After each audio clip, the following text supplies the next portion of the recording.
I think we all kind of had a feeling that Drake wasn't going to be quiet and mysterious for too long because we just got a freestyle from him, or that's what it's being titled as.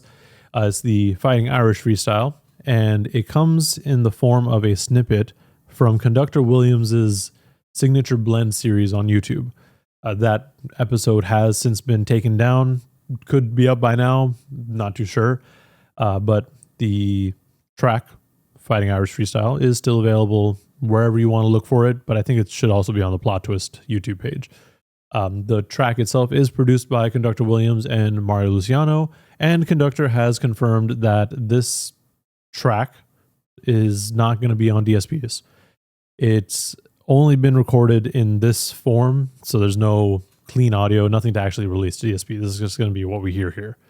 So, you'll just have to listen to it on YouTube and Twitter for the most part. But anyways, we do still have the track, and there are some lyrics to look into. The track itself seems to have been done before the end of last year because Drake still has his braids. And the only other indication of when it may have been recorded was the first line where he says, "The summer is over, I missed it."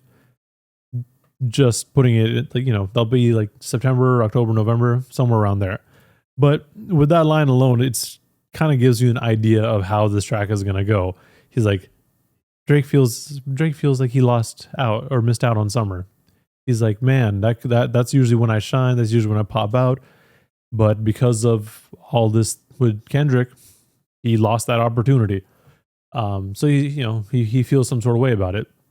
But aside from that, going into the rest of the battle, he has some feelings about the other people that may have been kind of involved or people that he may have been close to with. The world fell in love with the gimmicks. Even my brothers got tickets. Seemed like they loved every minute. Just know the shit is personal to us and it wasn't just business. Everyone's kind of pointing this to LeBron based on some of the other lines later on about, trading watches and stuff like that. But it could also be to other NBA players that Drake is friends with, or just people that he may have considered a brother or family in the past, or just a friend. But, he's looking back at things like after he's seen them at the pop-out show. It's like, man, you know what? You were always kind of suspicious. Like, you didn't really care that I was running up numbers, breaking records, and just celebrating life. Like, we went around trading watches. You checking on my kid. Like, you're doing all this, but then you're going to go fraternize with the enemy. Like, make it make sense, essentially. So he's kind of falling apart a little bit there. And, I get it.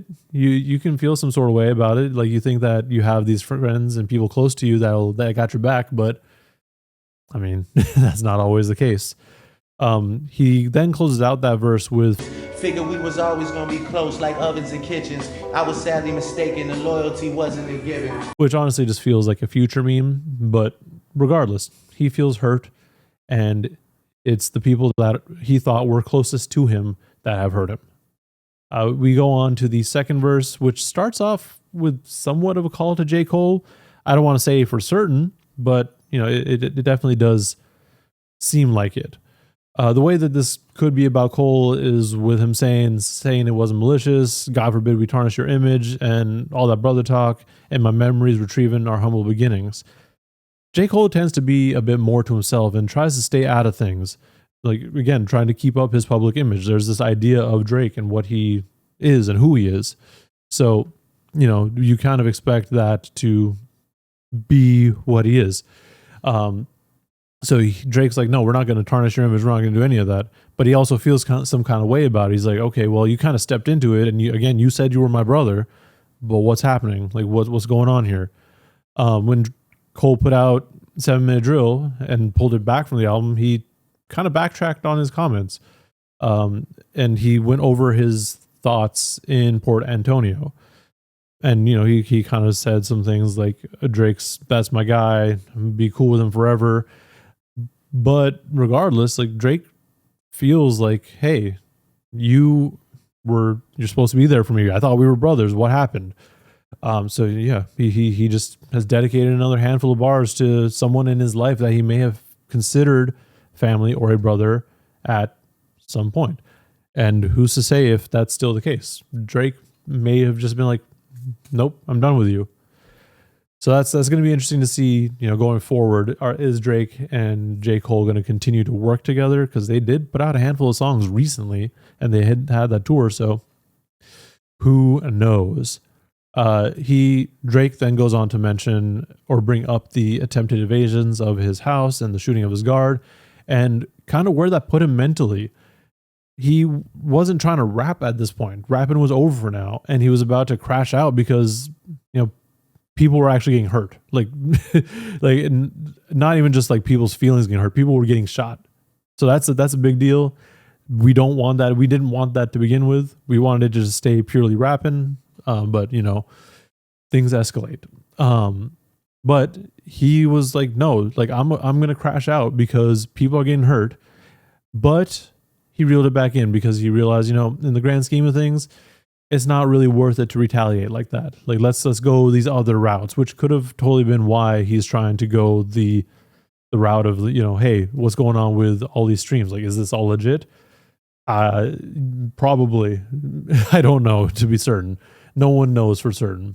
Other than, almost everybody has had stream bots and stream farms, but that's a whole nother thing. He wraps up the track in the third verse, which presumably mentions Kendrick and the current filings against UMG and Spotify. Who's got the most to lose and who's in that other position? Signal conversations where I hope they got double encryption. I hate to see their empire crumble on judges' convictions. So with this battle between himself and Kendrick, there was a pretty clear winner and loser. Like that was pretty evident. But as things progress into the next battle, who's going to win? It sounds like this next battle is going to be more of a legal battle, and or at least that's where Drake is trying to take it. And maybe it's going to be a different winner and loser. Maybe things are going to switch. We don't really know. Like we'll find out when all that kind of unravels. But as he's doing that, like he's also mentioning, hey, maybe there's some stuff in these conversations that you're having between UMG and Spotify.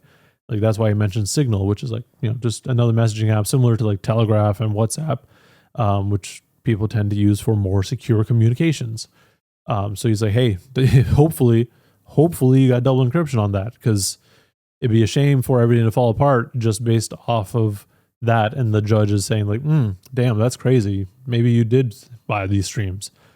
But yeah, like I said, it wouldn't be surprising if Drake also kind of gets caught in that himself, because one of the biggest artists out there, pretty likely that people are stream farming there. But regardless, Drake does also mention how Kendrick essentially pulled a rabbit out of his hat with his tracks, basically coming out of nowhere. Like that came out of nowhere.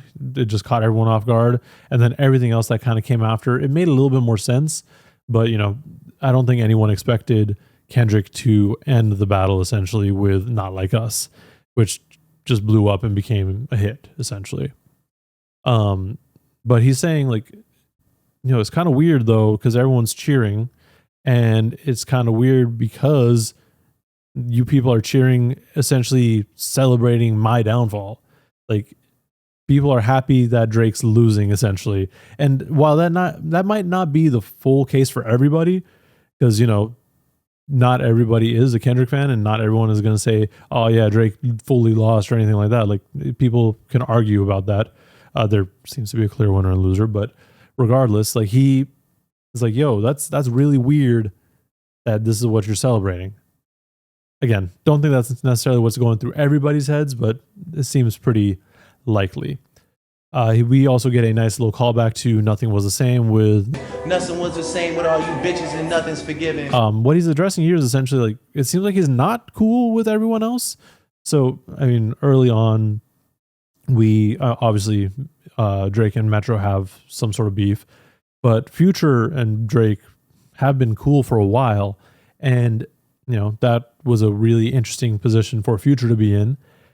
And as time went on, it sounded like Drake and Future kind of reconciled, but from here it sounds like nah, they're not. So I don't know. Drake also, he essentially does admit defeat, at least in this battle, with "But next time bury me in gold, my blood is Egyptian." It's like, yeah, I lost that last battle, but I'm coming back. And next time, because everyone wants me to lose and paint me as the bad guy, bury me in gold. Like, I don't necessarily follow the full tracks there. I mean, like, I get, being buried in gold because your blood's Egyptian, but like, you're essentially saying you're going to lose again. Like, or people are going to say you're losing. I don't know. Something along those lines. Maybe it's like a little bit further, but doesn't come to me immediately.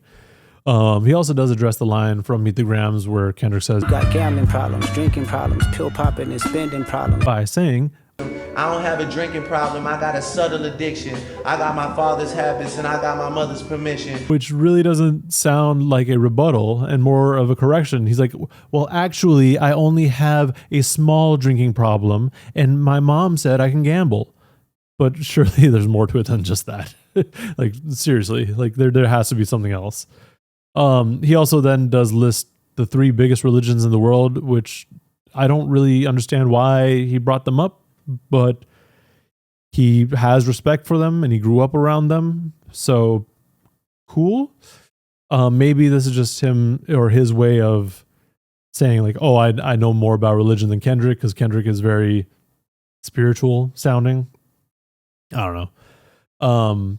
But he also ends out the track with, I'm staring at my daddy while all y'all telling me that I wasn't that N-word, which is in direct response to Euphoria, where Kendrick said, you can't say that word anymore. We don't want you to say it anymore. All in all, though, I think the track is fine. There's nothing crazy going on here, and it more so feels like Drake really just had some things to get off his chest. I do kind of disagree with the people who are saying that it's like he sounds defeated or like he lost confidence, because while he may have, and while that may be the sound that he has here, I don't think he was really trying to come out the gate and prove anything. Like he really just sounds like he's in his feelings about things. But like, I don't know. Like, I don't think it's necessarily him saying, oh no, I'm giving up. Like, I think what we get next, whenever there is an official Drake drop, like it's probably going to be something better, presumably. Like, this just really sounds like hey, this is just what I had on my mind. I just had to get it out. But either way, 2025 is starting off pretty interestingly.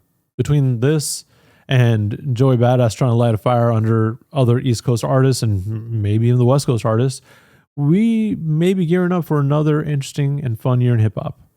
But I've rambled on long enough. Let me know in the comments below what you thought of this track. What are your feelings on it? And while you're down there, like and subscribe to see more rambling and content like this. Thank you for watching, and please stay safe out there.